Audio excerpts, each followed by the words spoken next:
آیت لکھی اور کھڑی ہو جاؤ.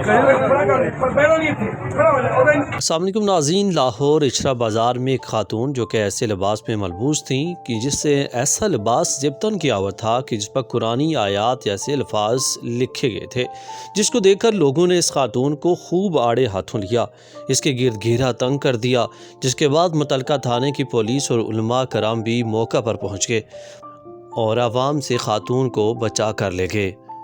لیکن اس کے کچھ دیر بعد خاتون کی ایک اور ویڈیو بھی منظر عام پر آ گئی، جس میں خاتون علماء کے ساتھ بیٹھی نظر آئی اور پولیس بھی موقع پر موجود تھی، جس میں خاتون نے ایسا لباس ضبطاً کرنے پر معذرت بھی کر لی. ذرا نظر ڈالیے اس ویڈیو پر خاتون کا کیا کہنا. خاتون اپنے شوہر کے ساتھ اچھرا بازار آئی شاپنگ کرنے. انہوں نے ایک کرتا پہنا ہوا تھا جس کے اوپر کچھ حروف لکھے ہوئے تھے. جب حروف لوگوں نے دیکھے تو انہوں نے کہا کہ آپ یہ کرتا اتار دیں، اور ایک کنفیوژن کریٹ ہو گئی کہ کہیں گستاخی ہو گئی. اس چیز کو جب ہم نے آگے پروو کیا تو جو چیز سامنے آتی ہے، جو حقائق سامنے آتے ہیں، ان کے متعلق آپ کو ندیم بھی بتائیں گے جو موقع پہ اس دن موجود تھے، اس ٹائم پہ موجود تھے. آج 1 بجے کے قریب یہ وقوع پیش آیا، اور اس کے بعد وہ خاتون بھی معذرت کریں گی کہ کیا ہوا اور کیا ان کی نیت تھی، اس کے متعلق بھی بات کریں گی. جی، یہ بیٹی سے بات ہوئی تھی میری اور اس سے کوئی غلطی ہوئی ہے، لیکن وہ لفاظ ٹھیک تھے.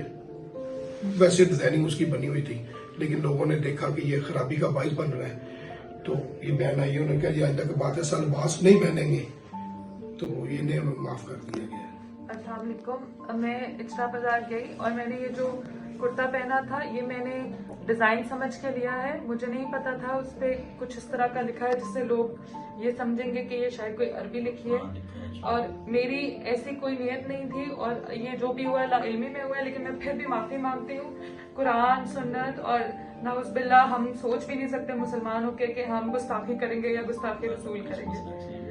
میں اہل سنت سے بلانگ کرتی ہوں اور میرے سسر حافظ قرآن ہے. میں خود، ہم لوگ دینی گھرانے سے ہمارا تعلق ہے، اور میری ایسی کوئی نیت نہیں تھی، اور میں نے یہ جو بھی ہوا یہ لا علمی سے ہوا. لیکن میں پھر بھی معذرت کرتی ہوں اور آئندہ